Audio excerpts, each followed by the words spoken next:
exposure. In this video, I'm going to show you how to create fully immersive 3D environments from just a few seconds of video.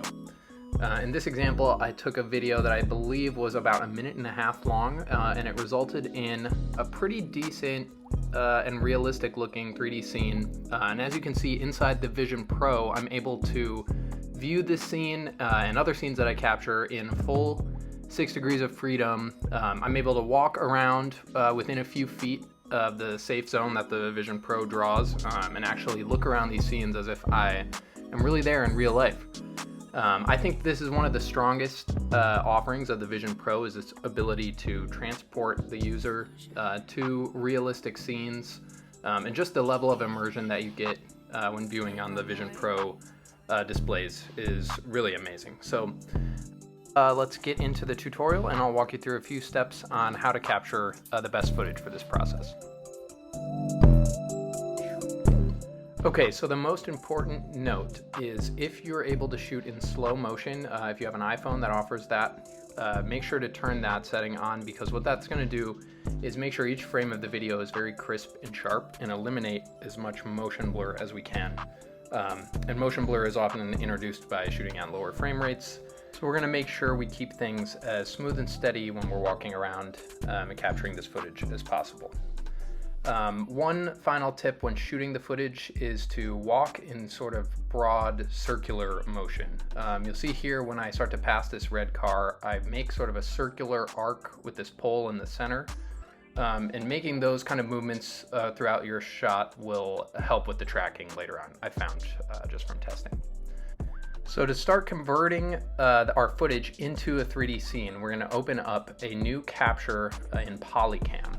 So you're going to want to create a Polycam account, go to your dashboard and create a capture, upload the video, you'll name it something that makes sense, and you'll wait for that to process. Usually these take around 45 minutes to an hour for me, depending on the length of the footage. Sometimes they're a lot faster if you're working with short scenes, but just keep that in mind. You can upload multiple videos simultaneously, and once that's complete, you'll be able to preview your splat.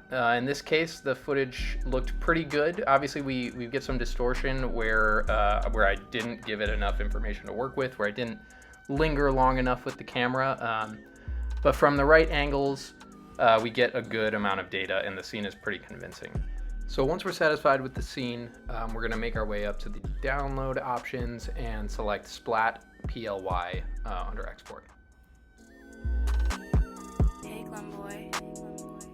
So the next step to turn this into an immersive scene that we can actually view on the Vision Pro, we're going to actually go over to Spline, which is an online 3D platform, and import our splat model.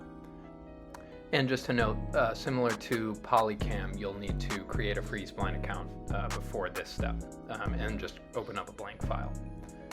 So you can see here, I'm just manipulating the splat into view. I'm roughly setting the angles up.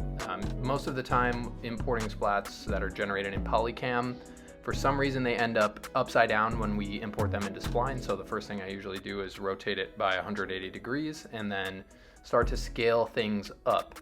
Spline starts each new scene by default with this gray square that you can see there, so I usually leave that in just to get a sense of the general scale, just because I'm kind of used to that square being there, and I kind of know how big that's going to appear in the immersive view already.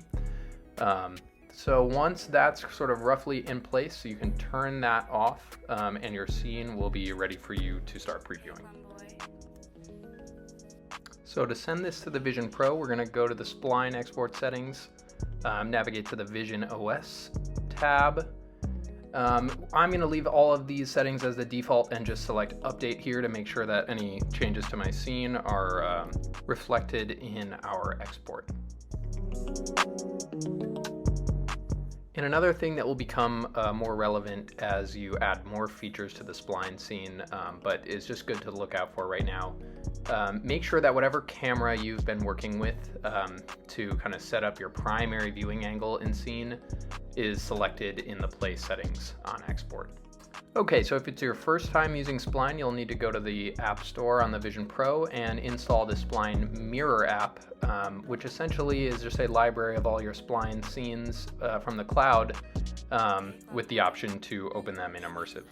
So we'll just find the scene we've just created, log into your account, by the way, in the Spline Mirror app first to see your library, and then you'll be able to open your files in immersive.